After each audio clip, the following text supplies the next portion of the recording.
I always loved the outdoors. Growing up, I spent most of my summers hiking trails, fishing in creeks, and camping with friends. By the time I was in college, I considered myself pretty seasoned when it came to surviving a few nights in the woods. I knew how to set up a tent, start a fire, and keep food stored safely away from animals. Camping was supposed to be my escape, a way to breathe when life felt too overwhelming.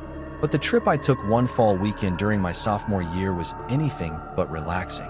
It was the single most terrifying experience of my life, and it made me look at the woods and its solitude in a way I never had before. It all started with a spontaneous plan. My two closest friends, Dylan and Marcus, had been talking about going on a short camping trip before the weather got too cold. But at the last minute, both of them bailed. Dylan had family coming into town, and Marcus caught the flu. I should have canceled the trip, but I was stubborn. I had already packed my gear, bought food, and marked a spot on the map where I wanted to set up camp. I told myself it would be fine. In fact, maybe it would even be better to have the woods to myself. No distractions, no noise, just peace and quiet. I drove out to the trailhead that Saturday morning. The air was crisp, with the kind of chill that hints at winter not being too far away. Leaves crunched under my boots as I hiked along the narrow path, sunlight flickering through the tall trees. After about an hour of walking, I reached the clearing I had picked. It was perfect, a flat patch of ground surrounded by trees, with a small stream running just a few feet away. Setting up camp went smoothly. I pitched my tent, unrolled my sleeping bag, and gathered some firewood.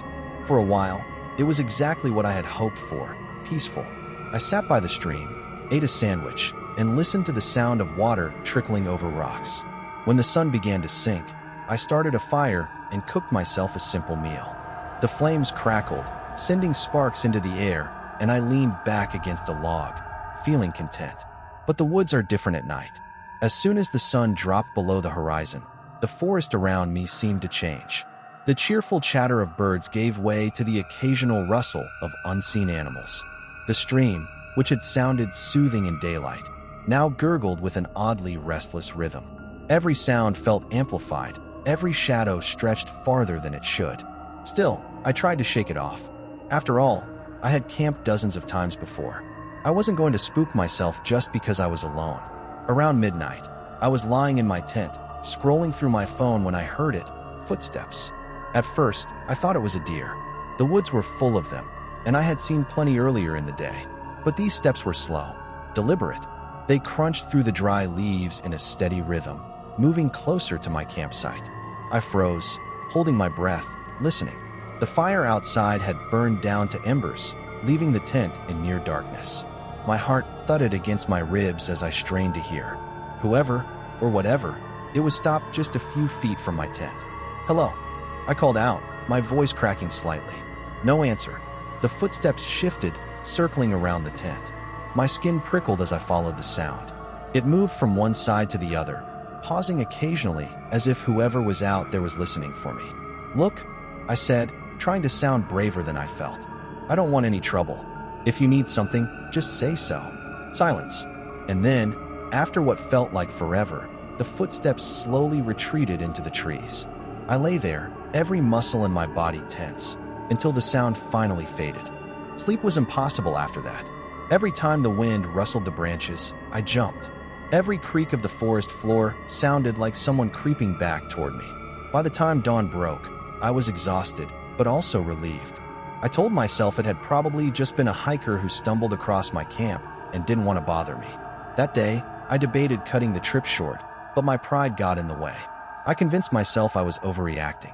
I spent the afternoon exploring nearby trails, cooking lunch, and trying to enjoy the crisp autumn air. But even in daylight, I couldn't shake the feeling of being watched. Every now and then, I'd catch movement out of the corner of my eye, just a flicker of something darting between the trees. Whenever I turned my head, there was nothing there. As night fell again, my unease grew. I built the fire higher this time, hoping the extra light would keep away whatever, or whoever, had wandered into camp the night before. I ate a quick dinner and sat close to the flames, watching the shadows dance across the trees. It was around 1 in the morning when the footsteps returned. This time, they were bolder, louder.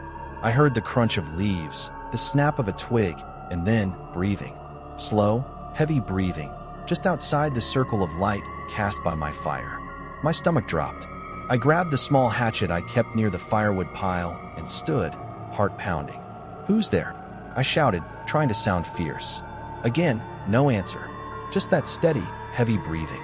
The fire popped loudly, and for a split second, I thought I saw a figure standing between the trees. A dark silhouette, motionless. My throat went dry. "I'm armed," I yelled. "Leave me alone."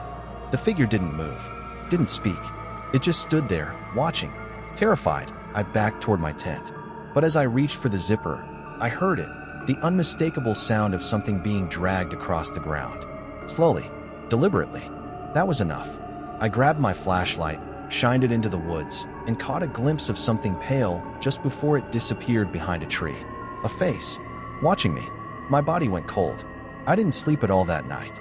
I sat by the fire until dawn, gripping the hatchet in one hand and the flashlight in the other, my eyes glued to the tree line. Every now and then, I thought I saw movement, but nothing came closer. When the first light of morning broke through the trees, I didn't waste a second. I packed up my gear as fast as I could and practically ran back to the trailhead. My legs ached, my lungs burned, but I didn't stop until I was in my car with the doors locked. To this day, I don't know who or what was out there. A hiker? A hunter? Someone living in the woods? Or something else entirely?